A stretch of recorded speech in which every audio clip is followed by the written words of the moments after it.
મને પાછો આપો, મારે બીજું કઈ ન જોઈએ.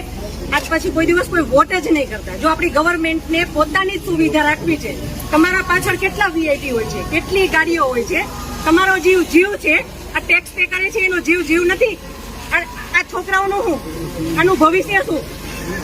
આને ડોક્ટર બનાવી છે, આને એન્જિનિયર બનાવો છો, હું કઈ રીતે બનાવીશ? નહીં, મને ન્યાય જોઈએ. મારા છોકરાનું ફ્યુચર ખરાબ ન થવું જોઈએ.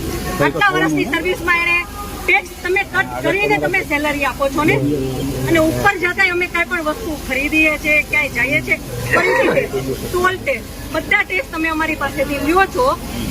તો મારા ઘરવાળાને જયારે જરૂર હતી ત્યારે કોઈ ફેસિલિટી નથી મળી. મને એનો ન્યાય જોઈએ. તમે લોકો અહીંયા જ રહ્યો, તમે કહો મને કે તમે શું કરશો એના માટે.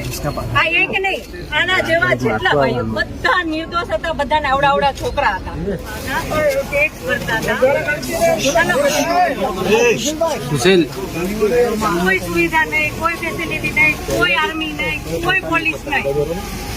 જયારે મોટા નેતા આવે, કોઈ વીઆઈપી માટે પાછળ કેટલી ગાડી, ઉપર હેલિકોપ્ટર, તેનાથી હાલે ટેક્સ પે કરે છે એના ઉપર નથી. વીઆઈપી માટે જે સર્વિસ સુશીલભાઈ આ લોકો માટે કેમ નથી?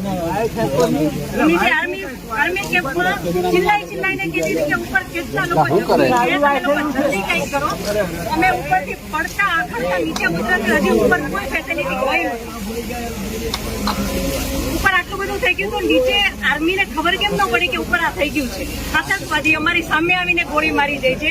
હિન્દુ મુસલમાનને અલગ કરીને હિન્દુના બધા ભાઈઓને ગોળી મારી છે. તો આપણી આર્મી કરે છે શું? લાખોની સંખ્યામાં આર્મી હતી ત્યાં.